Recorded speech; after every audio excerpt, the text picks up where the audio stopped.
Welcome to Mark's Red Rum. Murder Red Rum. Mystery Red Rum. Monday.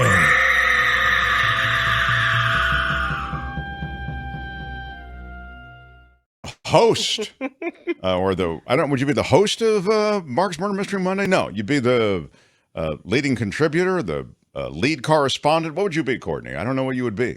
The queen. Thank you. Yes, the queen. All right, that wouldn't be one of the choices, but all right. Courtney, everybody. Hello. Honestly, it's the only appropriate title. All right, so Courtney, it's always a delight to have you in the mix with us. Well, thank you for having me. And I know you like to be topical.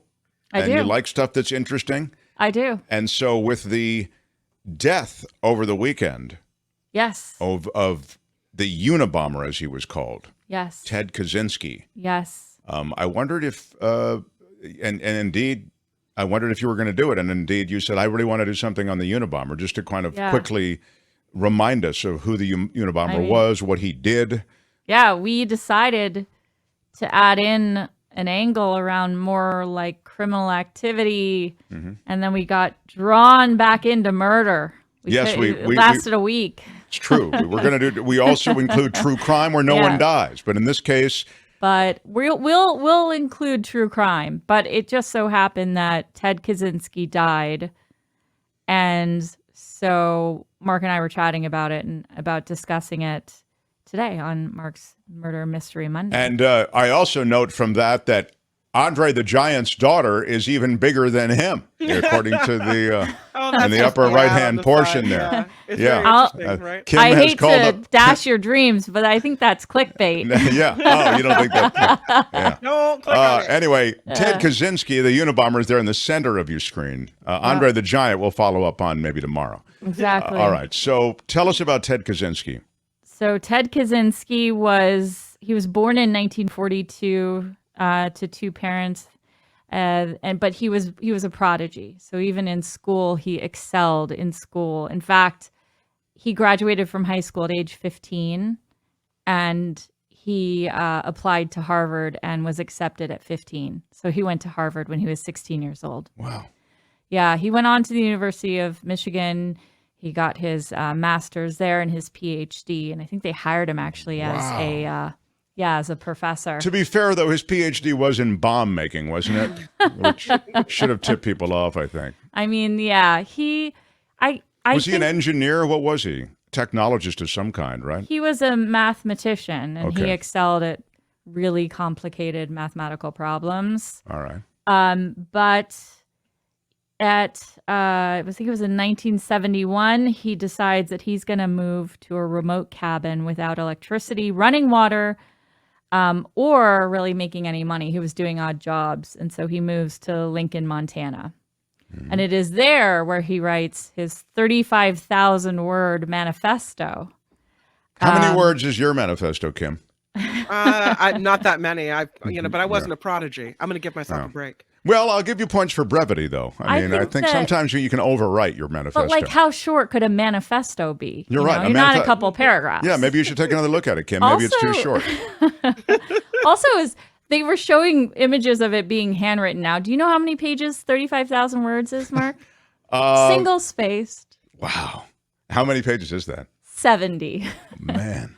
But when you're living in a cabin without electricity or water or money, you've got some time on your hands. Yeah. Man. So he writes this manifesto, and he sends it to the Washington Post, but he asks the New York Times to encourage the publishing of this manifesto. And actually, even Janet Reno was coming sort of in support of this being published, because at the time he was sort of this domestic terrorist. Oh, because I'm going to say, I'm sorry. What did he have done? We're seeing now. This is an artist's conception, obviously, of what.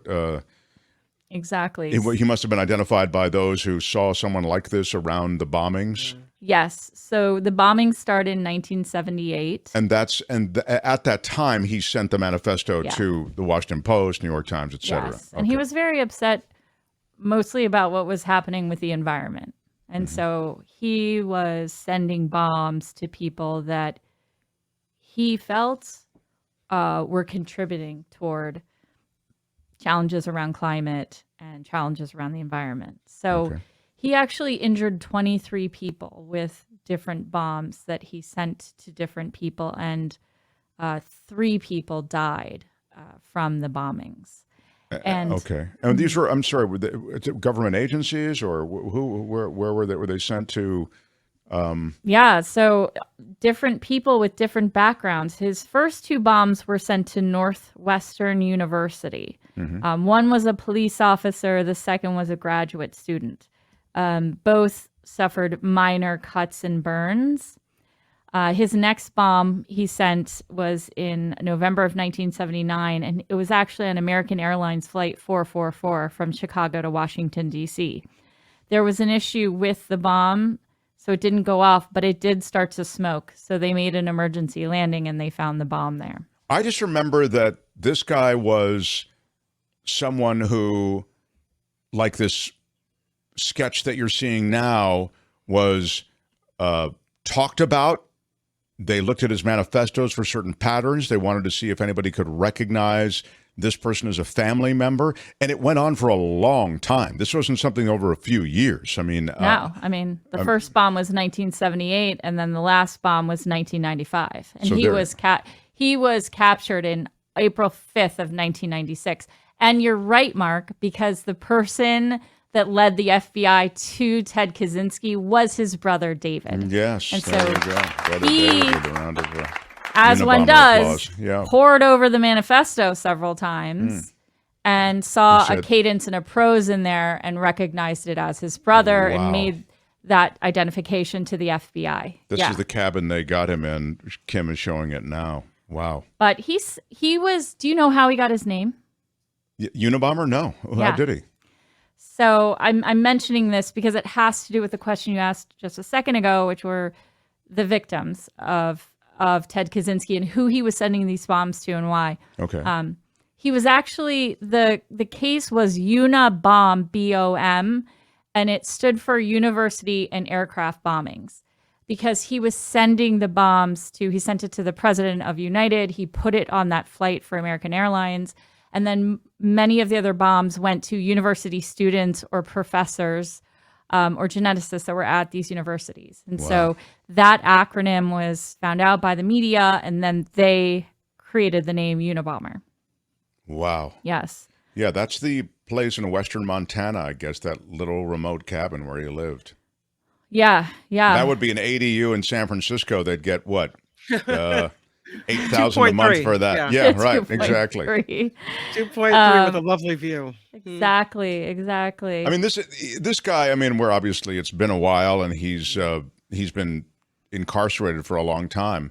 But this is a guy who created terror. I mean, he really did. Oh, yeah. No, he did. And he kept trying to so they capture him in 1996 and he goes to trial, and he kept trying to dismiss the representation that the government was assigning to him, his legal representation, because they wanted him to claim insanity. And he kept saying, but I'm not insane.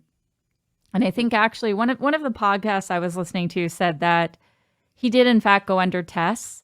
And while he wasn't insane, clearly there were severe mental issues. But in fact, he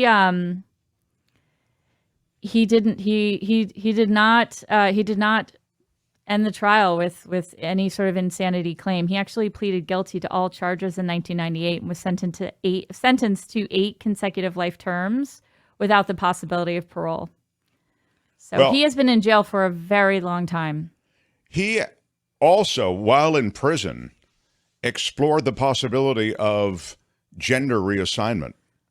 Yes. He was. Yes. He, from what I saw, that had actually been something that he had asked for, and they had looked into that.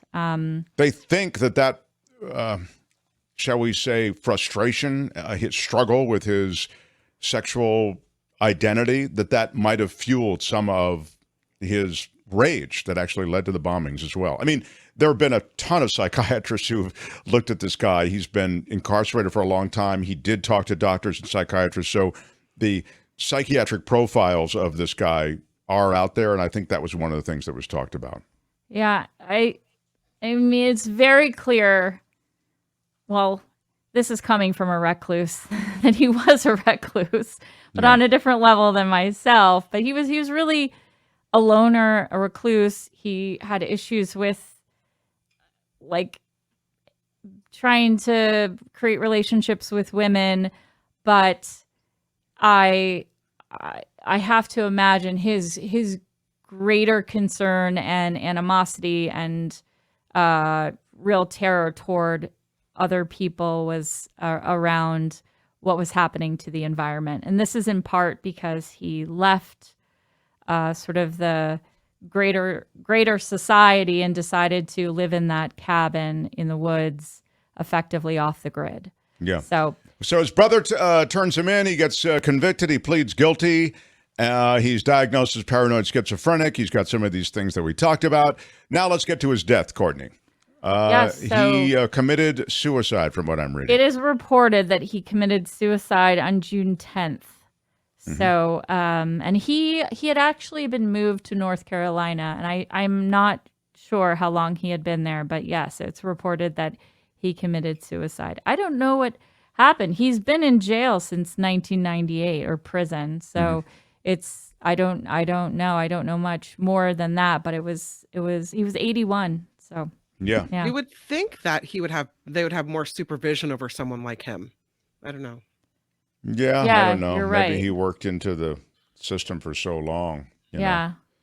Yeah. It's true. It's surprising. I just said that you'd be in jail prison for that long, and then that you would end your life.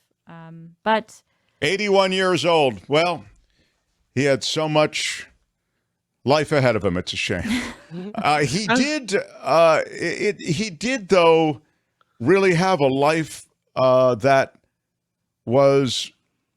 could have been, I mean, something. Instead, it was a horrible thing, and he turned into this awful man who hurt people and killed people. You know what I'm saying? I mean, legitimately, as you say, he was a prodigy.